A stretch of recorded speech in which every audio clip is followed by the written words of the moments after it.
Listen, the only person coming to save you is you, the version of you that is sick of tolerating the situation that you're in. That is your savior. You've already walked through the fire and you're still standing. That means you are unstoppable. That means healing isn't just possible, it's inevitable if you choose it. Today, decide. No more tolerating a life that steals your peace. No more waiting for permission to be happy. Step boldly into the version of you that chooses joy, that commands peace, that attracts abundance simply by being aligned with it.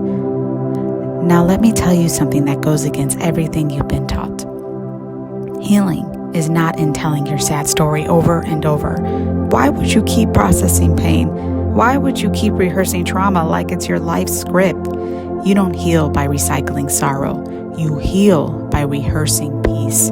You heal by rehearsing joy. You heal by training your nervous system to feel safe, to feel worthy, to feel alive again. Real healing comes when you understand and master how your mind and body actually work. Your thoughts are not your master. Your emotions are not your chains. You can rewire your brain. You can regulate your body. You can rise above the loop of suffering and step into the loop of peace. The purpose of healing is greater than simply finding relief. It is about reclaiming your power to consciously create the person you've always wanted to be. Yes, the work brings peace, but it also opens the door to joy, purpose, and fulfillment. As you release the old story, you gain the ability to design the life that reflects your highest self. Let's talk about why pain shows up in your life. Why do you keep ending up in unhealthy relationships? Why does money always feel scarce? Why does your health feel like a constant battle? Why do you wake up feeling anxious, stuck, or like you don't matter? It's not because of your trauma. Trauma may have triggered it, yes, but trauma is not the reason you keep repeating the same cycle. The real reason is the story you keep telling yourself, that quiet loop in your head that runs every single day. The story says, I'm not enough. The story says, I'm not worthy. The story says, people will always let me down. The story says, the world is not safe. No one can be trusted. And because you believe this story, you keep creating situations that prove it right. Your pain areas are not punishments. They are guides. They're pointing you straight back to the belief that created them. And the moment you see those beliefs, the moment you face them, you can change them. Here's what you need to understand. Life does not happen to you. It happens from you. Your outer world is only ever a reflection of your inner world. What you believe about yourself sets the tone for every relationship, every opportunity, every experience you attract. So if you want to transform your life, if you want happiness, joy, peace, abundance, you must begin with your beliefs. Shift the inner world, and the outer world has no choice but to follow. That is how you take your power back. That is how you stop living as a victim of your story and become the author of it.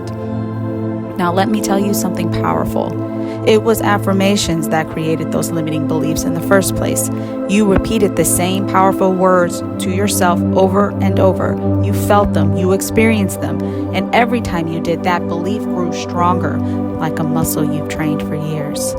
So here's how you turn it around. You begin using affirmations with intention. You choose new words, new feelings, new experiences to create a new belief system. And this time, you're conscious of it. You're no longer programming yourself by accident. You are creating on purpose. Listen closely and take this in, because these are the most important words you will ever say to yourself. I may have been hurt, but my pain no longer owns me. My pain is not my prison. It is proof that I survived. The people who broke me don't get the final word in my story. I do. What was meant to weaken me became the reason I found my power. My scars are not wounds. They are evidence that I rise and keep rising. The old story ends here. I decide what comes next. I am no longer rehearsing trauma. I am rehearsing peace. My body is learning safety again. I am the master of my mind. It now serves me. Peace is not something out there. Peace is who I am. I am worthy of joy, love, and freedom now. I attract healthy love because I believe I deserve it. My future is not limited by my past. It is expanded by my healing. Every day, I step closer to the highest version of myself. I am free now. I get to choose. I choose peace. I choose joy. I choose love. I choose abundance. This is who I am. This is who I've become. And this is who I will always be. Never forget this. You are the one who builds yourself up into who you want to be. The people from your past, the pain you walk through, the voices that once told you who you are, they don't get the last word. You do. You are far more powerful than you realize. And when you choose peace, when you choose joy, when you choose abundance, nothing and no one can take that away from you. Step into your power. Step into your freedom. Step into the version of you that you were always meant to be. Because the healed, abundant, joyful you, that isn't just possible. That is inevitable.